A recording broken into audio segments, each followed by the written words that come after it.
Welcome to this week's grammar video for Unit 5, Orange Reading. In this lesson, we're going to talk about modal verbs, specifically can, may, might, and will. Let's get started. In order to understand this lesson, you'll need to remember what a base verb is. You'll also need to know what a contraction is. Some really important words for this lesson that you need to know are ability, possibility, and prediction. If you don't know these things, as always, that's no problem. Pause the video, look up the answers, and then come back. Today we're going to talk about modal verbs, can, may, might, and will.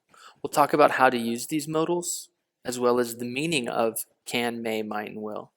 We'll talk about how to form positive and negative sentences using these modals. So what's a modal verb? Modal verbs change or modify the meaning of the base verb. Again, as a reminder, base verbs are simply verbs with no changes. So no S like the simple present, no ED like the simple past, and no ING for the continuous. Modal verbs have different jobs. This week, we're learning about 4 modals that have different jobs. Can is to talk about someone's ability, something they're able to do, where may and might talk about possibility, something that is possible. Will is for a prediction or a guess about the future. As mentioned, can is used to talk about ability, or something we are able to do, something we are not able to do. Looking at our structure, of course, we start with the subject, followed by the modal can, and always the base verb. In a negative statement, start with the subject, and then we have cannot or can't, and then the base verb. Some examples: I can speak English. I cannot speak French. I can't speak Chinese. You can walk. You cannot fly. We can go to Dammam. We can't go to the moon. Again, some really important things to remember when we talk about modals is that the verb is always the base verb, and the verb won't change because of the subject. The negative form of can is both cannot or can't. You can choose which one you want to use. To talk about possibility, we use may or might in English. I don't know for sure if something will happen, like maybe.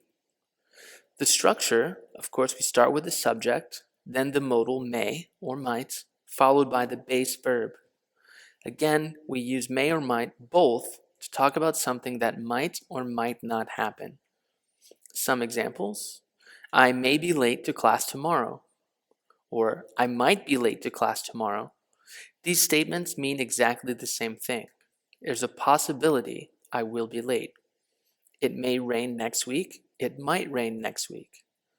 Again, the same thing. The meaning in these statements is the same. Looking at our other examples, they may not go to Dubai next week. They might not go to Dubai next week.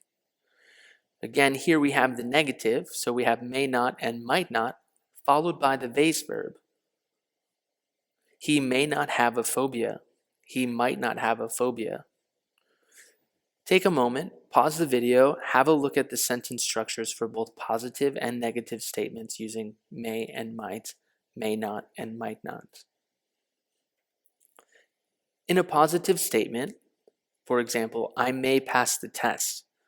Again, I think it's a possibility, and it's more positive than negative, so about 60% positive and 40% negative.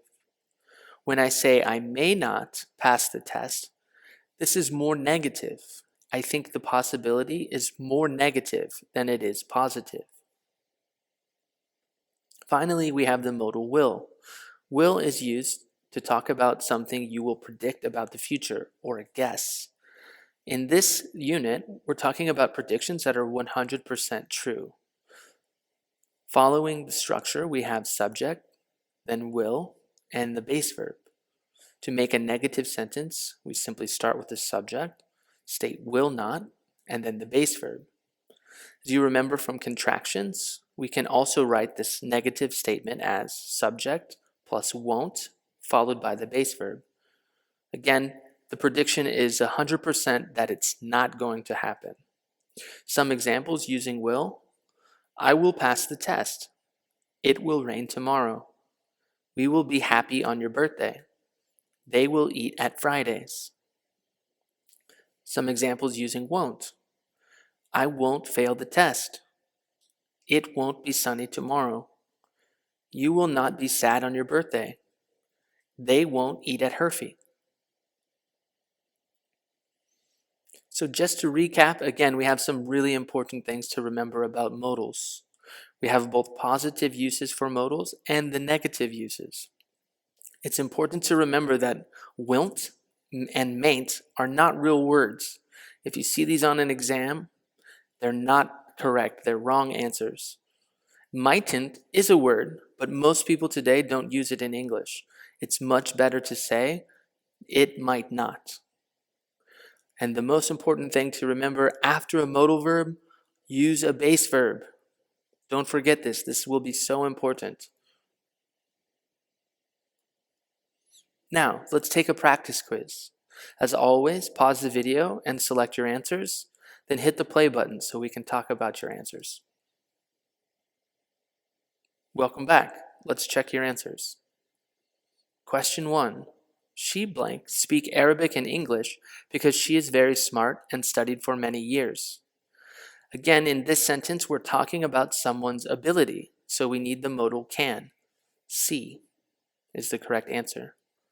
Question 2. I blank late to class tomorrow, but I don't know for sure. In this sentence, we have a clue. I don't know for sure. That means it's a possibility. So D, maybe, is the correct answer. Question 3. The students blank take their Unit 5 test on Thursday. On Thursday, we're definitely going to take an exam, so the answer is very certain. We're making a prediction, so we must use will. A is the correct answer. Question 4. There are many spiders in the forest.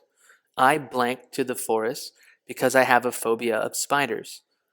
Again, thinking about this statement, if I have a phobia of spiders, it's not possible for me to go to the forest because there are many spiders.